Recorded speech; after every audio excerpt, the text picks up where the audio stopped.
Magandang araw po sa ating mga kababayan at nandito tayo sa may bahagi ho ng Top Avenue kung saan ay talagang sumugod muli ang mga taga-suporta ni Pangulong Duterte dito sa may bahagi ng Korte Suprema at upang umapila at para umaksyon ho ang ating Korte Suprema patungkol ho dito sa isinampang habeas corpus ng anak ni Pangulong Duterte na hanggang ngayon mga kababayan umabot na po ng isang taon mahigit wala hong ginagawang aksyon ang Korte Suprema.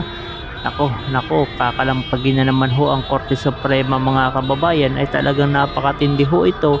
Wala nang humpay, no? Grabe, tingnan nyo naman mga sigawan ho nila. Wala nang humpay ang mga kilos protesta, hindi lamang ho sa kilos protesta para kay Pangulong Duterte, kundi kilos protesta ganun din para sa pagpababa ng excise tax, hambat katuwang ho ni sa pamumuno ni Congressman Leandro Libiste. Ito naman ay grupo ng hakbang ng maisog upang umapila mga kababayan. Hindi lamang hakbang ng maisog kundi iba't ibang mga grupo ang kasama dito sa may bahagi ng Top Avenue, nagsama-sama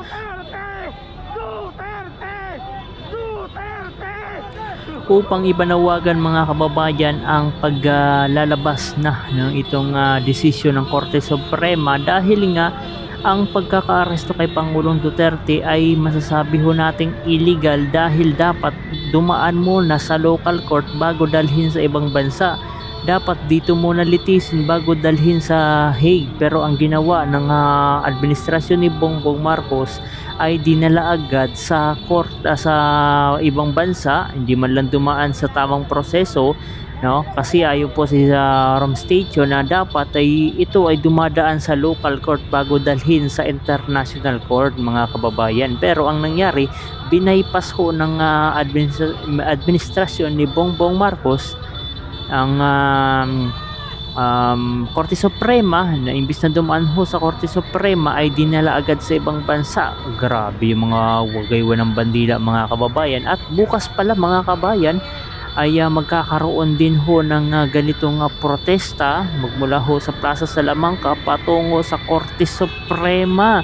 So 3 araw mga kababayan, April 20, 21, 22, 23, tuloy-tuloy ho ang kilos protesta ng ating mga kababayang sumusuporta kay Pangulong Duterte, dahil hindi naman talaga maganda ang ginawa ng administrasyon ni Bongbong Marcos. Ipinagkanulo na ba naman mga kababayan, ipinagkanulo ang isang Pilipino sa isang dayuhan, na isang masasabi ho nating katraidoran ng administrasyon ni Bongbong Marcos Jr. So hindi naman sana magkakaroon ng ganito, ng mga ganito mga pagtitipon, ganito mga kilos protesta mga kababayan, kung sumunod lamang at nasa proseso, nasa due process lamang mga kababayan ang ginawa ni Bongbong Marcos Jr. Subalit ay talagang ibang ginawa ni Marcos Jr. mga kababayan. Masasabi ho natin na talagang tao pa ba, no? Pilipino pa ba si Marcos Jr. mga kababayan, dahil ipinagkanulo niya ang isang Pilipino sa ibang bansa. O yan mga kababayan, dito na tayo sa may bahagi ng Padre Paura patungo ng Korte Suprema. O yan. So tuloy-tuloy ho ito mga kababayan, walang humpay ito hanggat hindi nagdidesisyon ang Korte Suprema. Pero sa tingin ko, merong posibleng desisyon ng Korte Suprema dito. Kaso, ito nga ho ang nangyayari mga kababayan. Ang katulad na lamang si Justice Leonin ay nagdesisyon patungkol ho dito sa kay Bongbong Marcos. Ang nangyari mga kababayan ay may naglabas ho ng mga balita na patungkol ho dito sa sinasabi na salin daw na ni Justice Leonin. Kumbaga inaatake na nila kung sinong Korte Suprema o Associate Justice o Judge mga kababayan ng Korte Suprema. Kapag pumabor sila kay Pangulong Duterte ay posibleng magkaroon sila ng issue. So baka yan ang iniisip mga kababayan nitong ilang mga Supreme Court Justices. Kapag nakialam sila sa decision ay posibleng magkakaroon ho sila ng issue, no?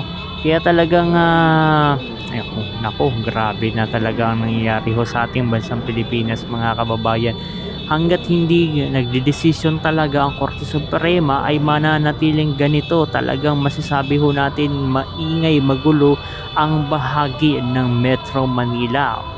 Mapa Korte Suprema, punta dyan sa Mindiola at ilang bahagi ng Maynila. Talagang napakaingay mga kababayan dahil sa masasabi ho natin na hustisya na hindi pa nakakabit ng ilan nating mga kababayang Pilipino, lalong lalo na si Pangulong Duterte.